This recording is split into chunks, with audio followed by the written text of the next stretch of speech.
Shalom. First and foremost, I want to give all praises and glory to Yahweh Bashem Yahushai, Bashem Makakwadash, double honors to the elders of GMS who rule well. Peace, salutations, and shalom.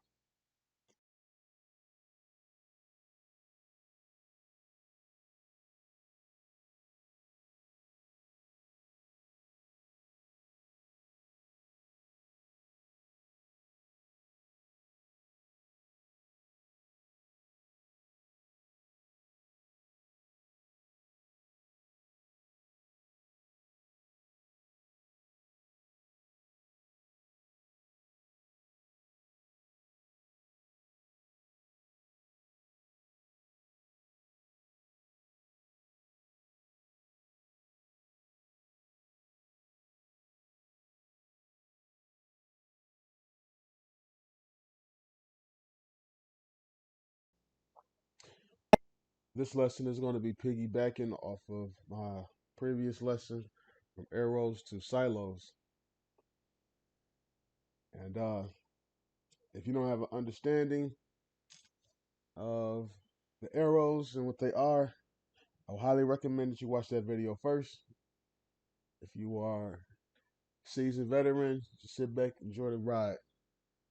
So this lesson is going to be about the lake of fire. What it is and what causes it.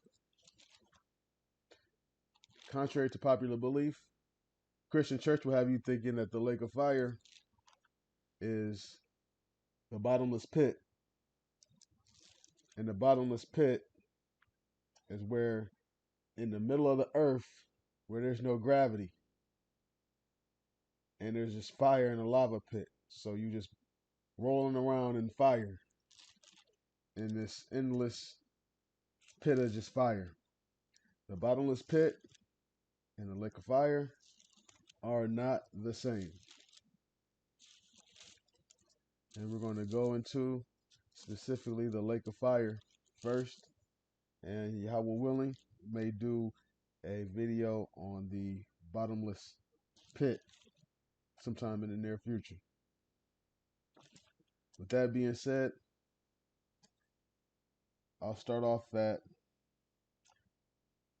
Revelation chapter 20 and verse 11. No, I'll start with Revelations 20 and verse 9. And they went up on the breadth of the earth and compassed the camp of the saints in the beloved city. And fire came down from God out of heaven and devoured them.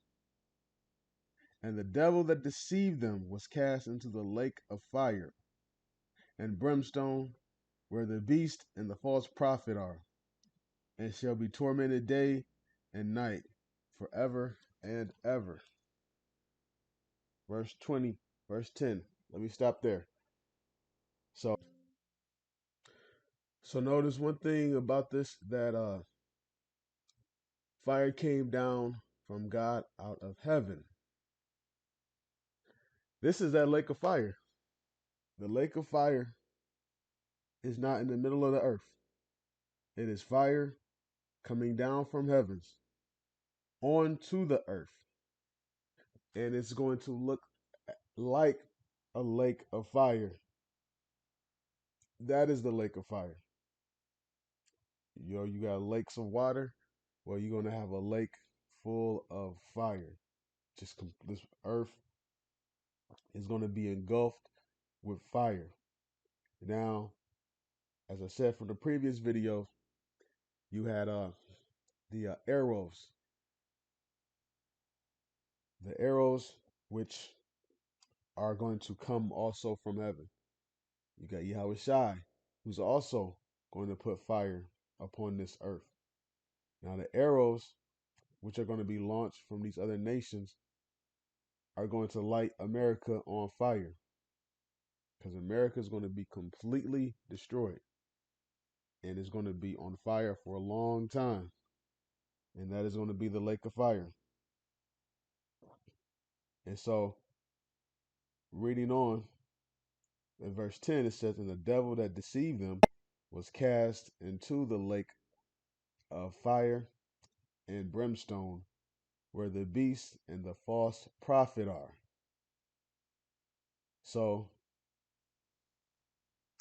you have the devil, which is not talking about a spiritual demon, Satan, Hellboy, who's in the middle of the earth. Because if that was the case, I thought the devil or Satan was already in hell. He just, immune to the heat. But it says, and the devil that deceived them was cast into the lake of fire and brimstone, where the beast and the false prophet are, and shall be tormented day and night forever and ever. So it sounds like Hellboy's getting tortured if you read it from the Christian interpretation. That's not what's going down. Who is the devil, the main deceiver? This white man, Esau. He's the one who deceived the whole earth. If you read a verse above in Revelation 20 and 8, it talks about their deception, which I'm not about to read, but you can read that. So this devil has deceived the whole earth,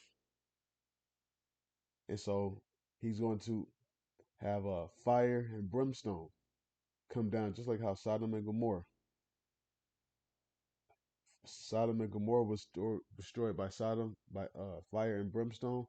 America's going to be destroyed by these thermonuclear ICBM missiles, and you got the lasers by Yahweh Shai when he comes. And I want to grab another verse here in Luke. This is St. Luke chapter 12, verse 49. It says, I am come to send fire on the earth, and what will I if it be already kindled? Why? Because you're going to have the missiles that's already going to be nuking this place, hitting this place. So he's going to send more fire out of the chariots, out of those laser beams that he's going to come with. And all that laser beams is really all it is just plasma, which is just fire, which is just basically just concentrated heat, concentrated fire. That's all that is. Now this is Second Esdras chapter 13 and verse 1. It says, and it came to pass after 7 days, I dreamed a dream by night, and lo, there arose a wind from the sea, that it moved all the waves thereof. And I beheld, and lo, that man waxed strong with the thousands of heaven. And when he turned his countenance to look, all the things trembled that were seen under him. Why? Because scripture talks about he coming with clouds. It's talking about Yahweh Shai, our Redeemer. He's coming back from the heavens. Just like how he went up in the heavens, he's coming back. Verse 4, and whensoever the voice went out of his mouth, all they burned that heard his voice, like as the earth faileth when it feeleth the fire. And so you're seeing right here, you're seeing Yahweh Shai coming back, and he's lighting this mother sucker on fire. And I want to jump down just a little bit. Matter of fact, it's the spirit saying read all the way down.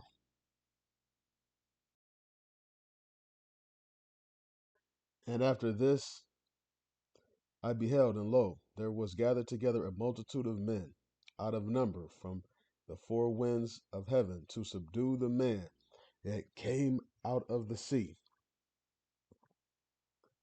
So why is this talking about subdue the man that came out of the sea?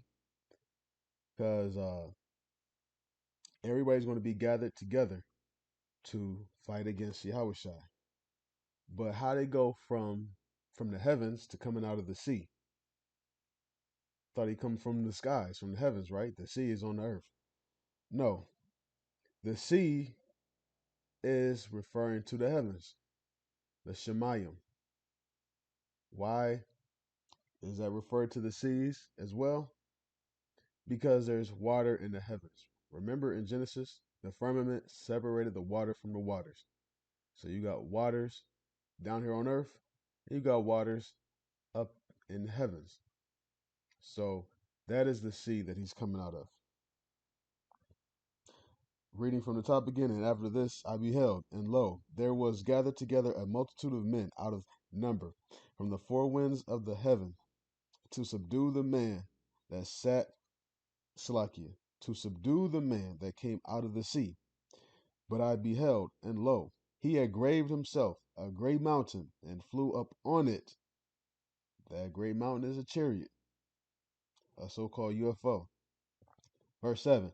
But I would have seen the region or place whereout the hill was graven, and I could not.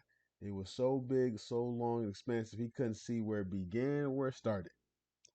That's why it says every eye shall see him. It's going to be so big, he couldn't even see where it ended. Verse 8. And after this I beheld, and lo, all they which were gathered together to subdue him were sore afraid, and yet durst fight.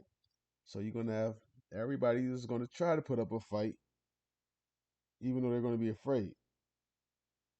Verse 9. And lo, as he saw the violence of the multitude that came, he neither lifted up his hand, nor held sword, nor any instrument of war. So he didn't come as a typical warrior that comes with the shield and buckler and stuff like that. So he has another weapon. It's going to show what that was. Verse 10. But only I saw that he sent out of his mouth, as it had been, a blast of fire, and out of his lips a flaming breath, and out of his tongue he cast out sparks and tempest. So that's coming out of the chariot, out of that so-called UFO blast, fire. That's going to be kindling this earth and causing this great lake of fire. So that's what the lake of fire is. It's not in the middle of the earth. The lake of fire is on earth. When Yahweh Shai light this mother sucker on fire, and when these chariots from these other nations, that's your lake of fire. And on that note, I'm going to give all praise and glory to Yahweh Bashem Yahweh Shai, Bashem Kodash. Double honors to the elders of GMS.